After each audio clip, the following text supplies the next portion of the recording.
Target point chapter 8 નકામું છોડો.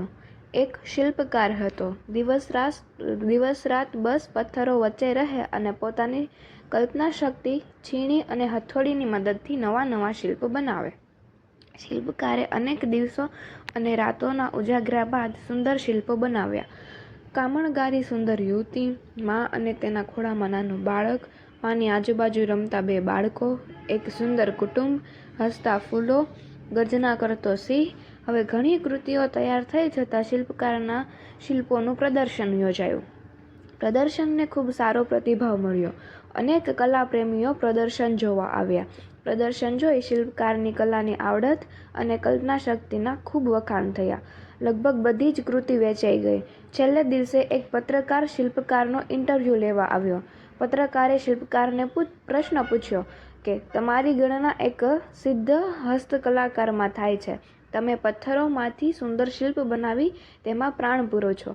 એક નિર્જીવ જળ પથ્થરમાંથી તમે સુંદર, જીવંત લાગે તેવી કૃતિ કઈ રીતે સર્જો છો? શિલ્પકારે બહુ સુંદર જવાબ આપ્યો કે મારા માટે કોઈ પણ પથ્થર જડ નથી. દરેક પથ્થરની અંદર એક સુંદર શિલ્પ, સુંદર કલાકૃતિ છુપાયેલી જ હોય છે. હું તો માત્ર આજુબાજુનો નકામો પથ્થર મારી છીણી અને હથોડી વડે દૂર કરું છું. શિલ્પકારનો જવાબ સાંભળી પત્રકાર અને આજુબાજુ સાંભળનાર આશ્ચર્યચકિત થઈ ગયા. શિલ્પકારે આગળ કહ્યું કે મારા આ વિચાર અને વાક્યને મેં મારા જીવન સાથે પણ જોડ્યા છે.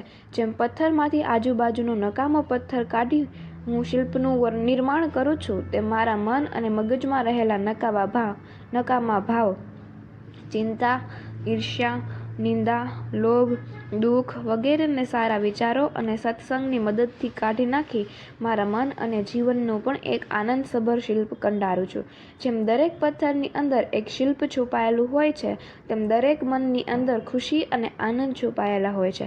બસ તમને ગમતી પ્રવૃત્તિ કરો, કામમાં પરોવાયેલા રહો, કોઈની ઈર્ષ્યા કે નિંદા ન કરો. તમારું જીવન એક આનંદ અને સુખથી શોભતું શિલ્પ બની જશે.